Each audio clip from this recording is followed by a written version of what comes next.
Espace. Faits de société. Faits divers. Votre quotidien. Vos préoccupations. C'est dans Espace Reportage.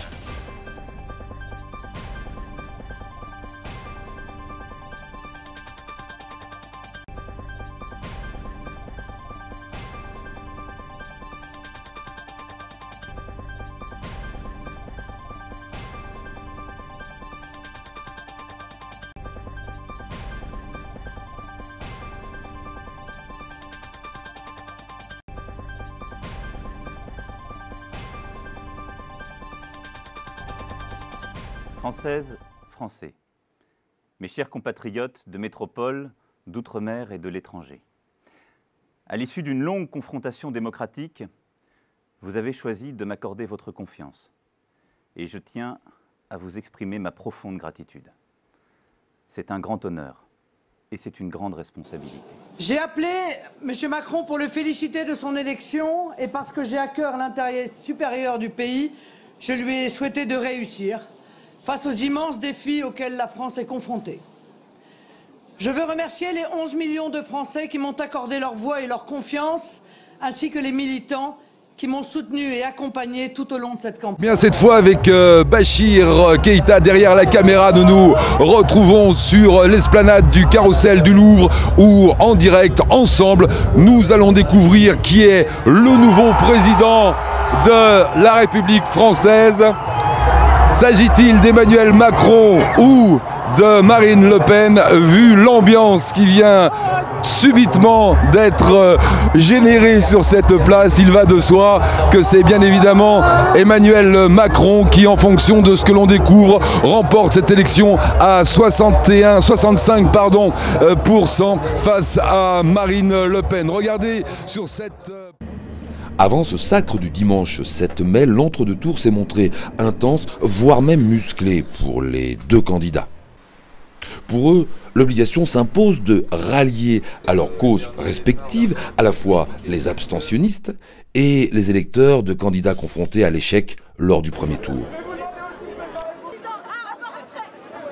Originaire d'Amiens et longtemps résidant au Touquet, Emmanuel Macron vient à Arras pour remotiver ses troupes et lancer le deuxième tour.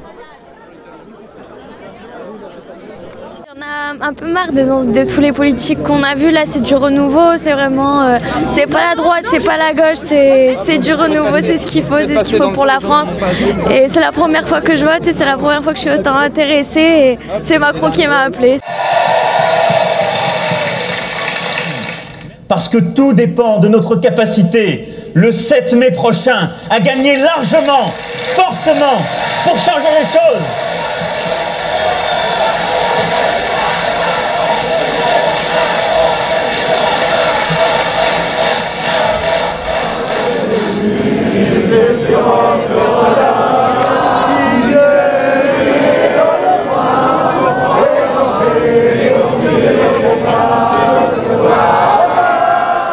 De son côté, Marine Le Pen travaille dur également et place avec Nicolas Dupont-Aignan, rallié et annoncé en cas de victoire Premier ministre, l'une de ses offensives majeures du deuxième tour. Nous refusons la fin de la France programmée par M. Macron et ses amis mondialistes. Nous n'entendons pas laisser la France sortir de l'histoire.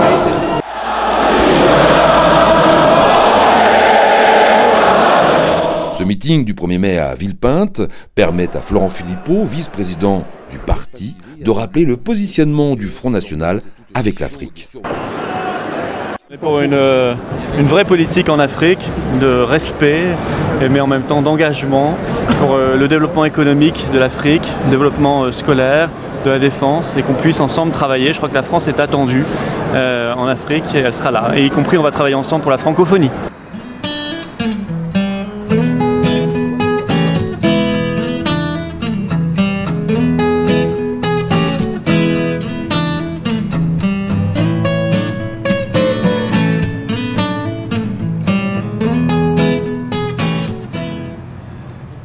Les candidats dans cet entre-deux-tours se livrent un vrai duel par médias interposés et surtout en se répondant férocement lors de leur meeting. Ainsi, le 1er mai, Emmanuel Macron affiche son tempérament et sa détermination tout en affirmant de plus en plus un style volontairement respectueux, calme et pourtant très ferme. Il a plutôt intérêt, car à ce moment, les rumeurs et les sondages annoncent une progression de plus en plus marquée du Front National.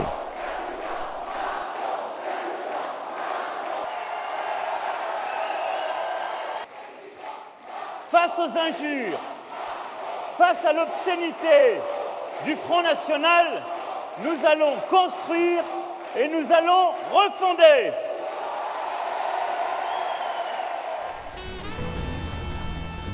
Dans ce cycle de coup pour coup, Marine Le Pen surprend son monde le 2 mai en acceptant l'invitation du collectif des Africains dans un hôtel parisien du 15e arrondissement, allant même jusqu'à signer une charte de bonne conduite avec les pays du continent, alors que son rival, lui, brille par son absence. Je veux être pour vous un partenaire, et un partenaire qui vous respecte. L'Afrique, je crois, est lasse du 2 poids 2 mesures. Car les États africains ont été simplement abandonnés, l'aide au développement a drastiquement diminué. Je m'engage parce qu'il en va de notre prospérité, comme de notre sécurité à tous, à consacrer avant 2022 0,7% de la richesse française à la coopération avec l'Afrique. Bien entendu, je signerai la charte d'engagement pour un nouveau partenariat entre la France et l'Afrique. Et je joins l'acte à la parole. C'est une réponse empreinte de séduction, mais qui ne m'a pas du tout convaincue.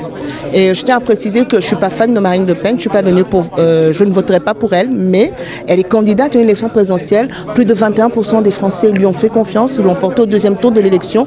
Donc quelque part, c'est une possible interlocutrice. Monsieur Macron, Madame Le Pen, chacun avec leurs bénéfices et leurs problèmes, mais qui ne sont pas héritiers concrètement, directement de cet ancien système. Donc il y a quelque chose à jouer et nous espérons vraiment mettre le pied dans l'engrenage. C'est vraiment ça, c'est vraiment très particulier cette fois-ci.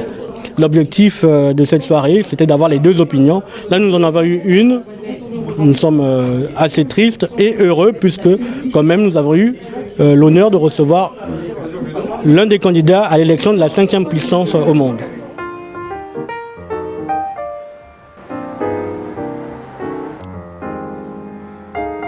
Voilà, cette fois nous sommes avec Bachir Keïta à l'intérieur, dans l'intimité pourrait-on dire, d'un bureau de vote, celui du 8e arrondissement, où nous avons bien évidemment rencontré quelques électeurs et électrices. Est-ce qu'on a l'autorisation de vous demander pour qui vous avez voté et pourquoi? Oui, j'ai voté pour Emmanuel Macron. Et pourquoi? Parce que c'est pour faire barrage absolument au FN. Je suis contre le parti de l'exclusion, de la haine. Et puis le programme de M. Macron, je ne l'approuve pas en tous les points, en tous ses points, mais c'est celui qui me ressemble le plus aujourd'hui. Alors vous qui avez vécu un tout petit peu à Conakry, qu'est-ce que vous évoque ce pays aujourd'hui? Oh, la nostalgie, l'enfance, je suis l'actualité, je vois qu'il y a quand même beaucoup de développement, mais je suis un peu triste de voir que ces dernières années ne se sont pas passées toujours de façon sereine. Et c'est un pays où j'aimerais beaucoup retourner un jour. Merci pour ce temps accordé à une télé guinéenne, Espace Guinée. Bon dimanche. Ce qui m'a motivée pour être présente aujourd'hui, attendez, je vais le dire, mais alors ne le diffusez pas sur toutes les chaînes, c'est que pour une fois qu'on a quelqu'un de jeune, de brillant, de dynamique, de visionnaire, le phénix sorti des cendres, je suis venue voter. Voilà, un renouveau qui fait plaisir au cœur. Alors vous avez voté aujourd'hui, pourquoi? Bon, parce que c'est normal qu'on vote aujourd'hui, parce que c'est pour le nouveau président, et puis ensuite il faut voter. Qui est votre chouchou? Le jaune. Pourquoi? Monsieur Macron, parce que bon, il est quelqu'un de jeune, dynamique, et puis bon, il y a des idées qui sont bien. Alors Françoise, vous avez vécu beaucoup d'élections présidentielles, vous avez certainement vécu Giscard d'Estaing, Mitterrand, Chirac, tout le monde, Charles de Gaulle même. Parlez-nous de quelle manière vous avez perçu cette élection, cette campagne? Bizarre. Parce que bon, le candidat Macron, c'était pas mal, mais elle, je peux pas la supporter. Vous pensez que ces idées sont trop dures, trop âpres, qu'elles n'incarnent pas le futur de la France? Vous la voyez, vous, devant la reine d'Angleterre, Trump, elle se disputerait, ça finirait par des coups. Alors Macron, comment vous le voyez, vous, puisqu'a priori, c'est celui qui a obtenu votre adhésion? Ben oui, puisqu'il n'y en avait pas d'autres. On verra. En tout cas, il a gardé son calme, lui, pendant le débat, voilà. Ce fameux débat du deuxième tour, si lourd de conséquences principalement en défaveur de Marine Le Pen, jugée par un grand nombre de téléspectateurs trop agressive et en décalage comportemental avec la fonction de président. Moi, je suis la candidate du pouvoir d'achat. Vous, Monsieur Macron, vous êtes le candidat du pouvoir d'acheter la France, hein, de la dépecer. Puisque dans votre société, ben oui, c'est important quand même de savoir quelle est la philosophie de votre projet. Dans votre société, tout est à vendre et tout est à acheter. Voilà. Les hommes sont à vendre et à acheter, les ventres sont à vendre et à acheter, comme d'ailleurs Monsieur Berger, qui est un de vos soutiens, nous l'a expliqué. Vous ne voyez les rapports humains que par rapport à ce que ça rapporte. Ben écoutez, vous avez démontré que vous n'êtes en tout cas pas la candidate de l'esprit de finesse, de la volonté d'un débat démocratique équilibré et ouvert. Merci pour cette belle démonstration que vous venez de faire, Madame Le Pen. Je ne m'attendais pas à autre chose. Moi, je ne vais pas vous dire que vous êtes la véritable héritière, non seulement d'un nom, d'un parti politique, du parti politique de l'extrême droite française, de tout un système qui prospère sur la colère des Français depuis tant et tant d'années. Je ne vais pas vous dire que vous revendiquez même cet héritage, puisque vous l'avez porté depuis que vous avez repris ce parti et que depuis 40 ans dans ce pays, nous avons des Le Pen qui sont candidats à l'élection présidentielle.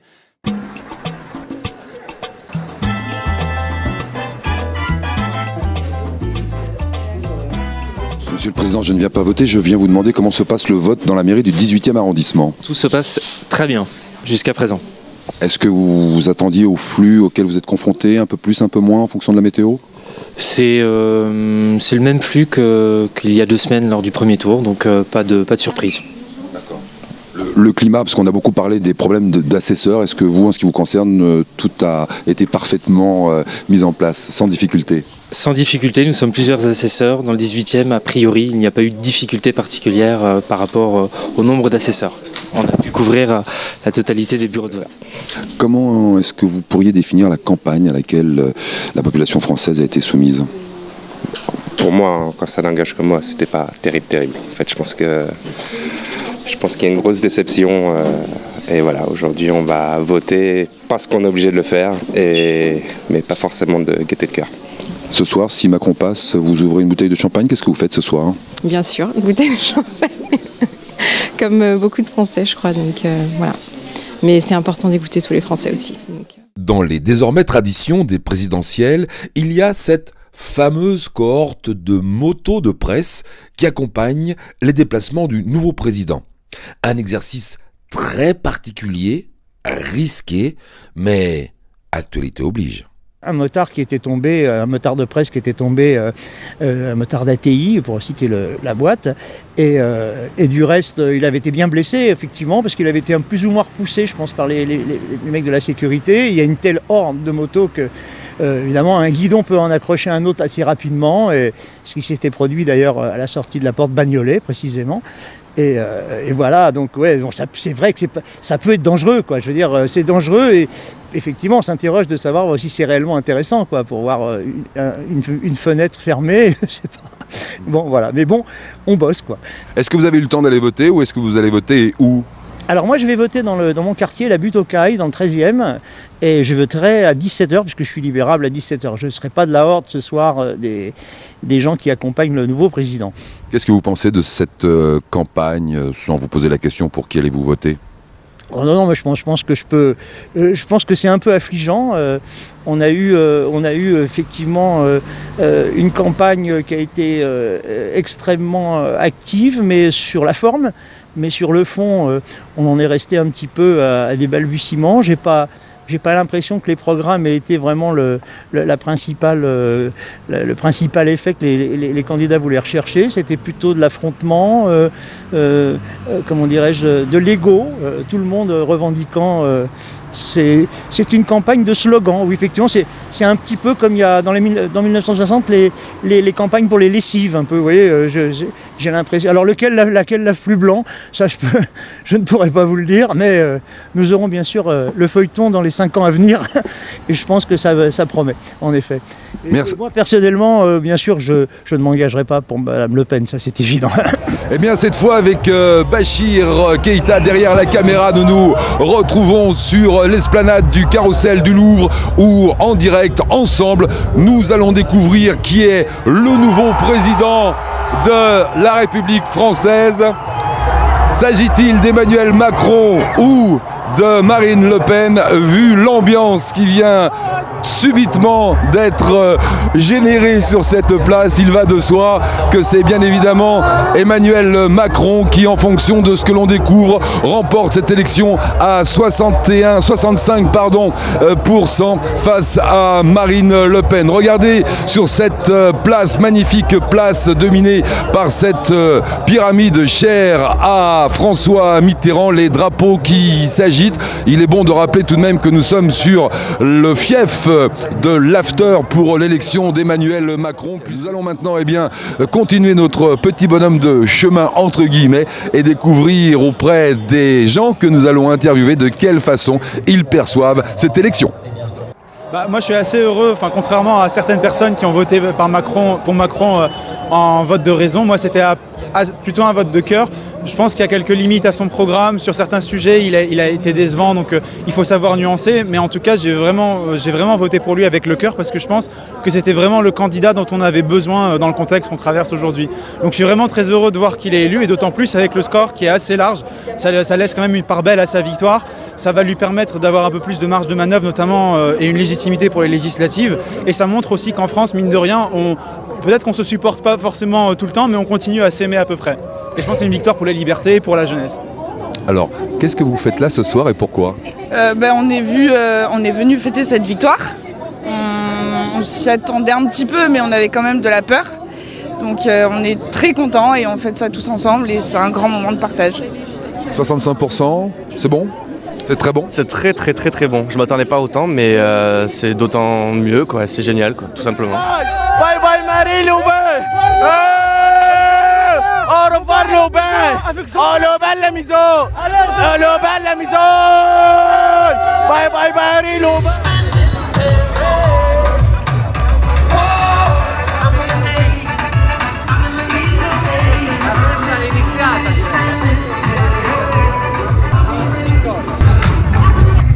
On a gagné!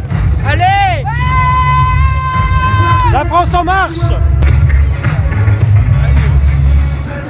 Yes! Ouais! Vive Macron! On est très content pour le nouveau président de la France.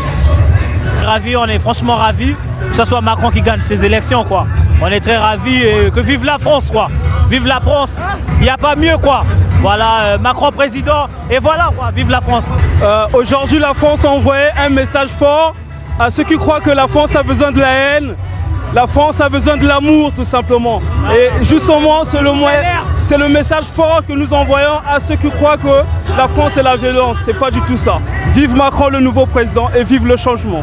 De retour sur l'esplanade de la pyramide du Louvre, où potentiellement dans quelques instants, le nouveau président de la France, Emmanuel Macron, comme vous êtes en train de l'entendre, avec une floraison européenne en quelque sorte, va monter sur scène. Vous l'avez emporté, la France l'a emporté.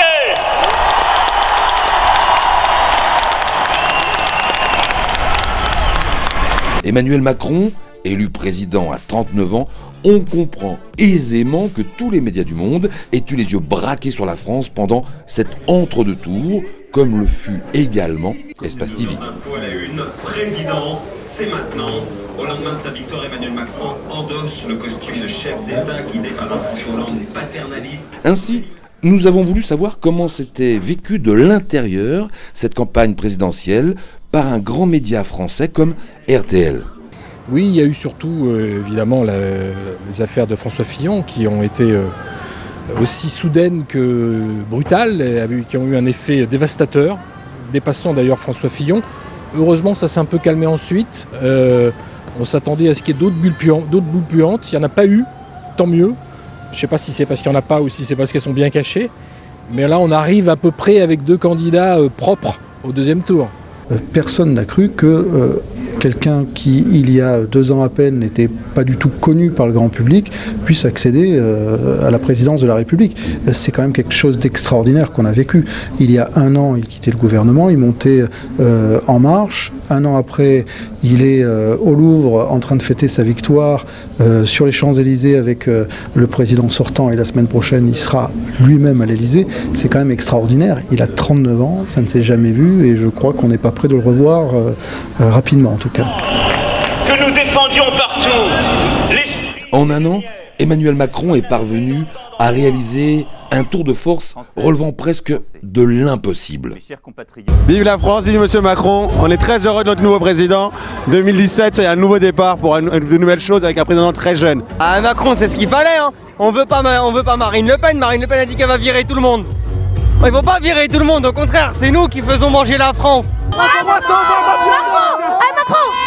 président. Macron président. Le président de toute la France. Il n'y a rien en face. C'est Macron. Macromania. Macromania. Macromania. Macromania. Macromania. Macromania. Macromania. Hey! Hey!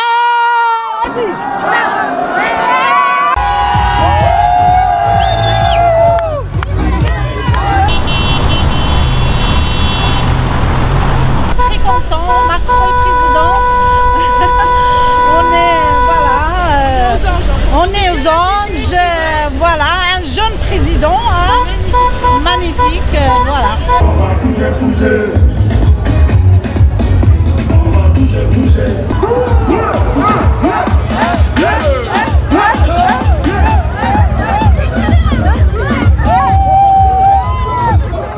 La France a son nouveau président pour 5 ans. Un homme nous. La France va-t-elle se réinventer avec lui? L'avenir le dira.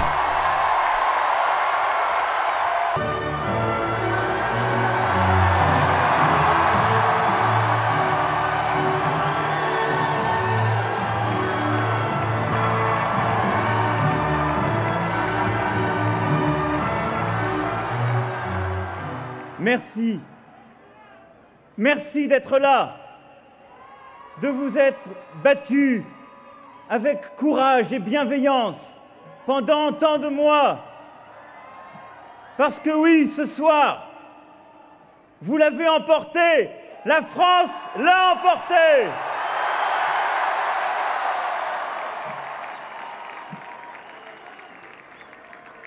Ce que nous avons fait depuis tant et tant de mois n'a ni précédent, ni équivalent. Tout le monde nous disait que c'était impossible. Mais ils ne connaissaient pas la France.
Toujours sur l'esplanade du carrousel du Louvre avec un électeur français qui a priori connaît très bien la Guinée. Pourquoi connaissez-vous bien la Guinée? À la Guinée, j'y ai travaillé pendant longtemps pour corriger les farines. C'est un très beau pays.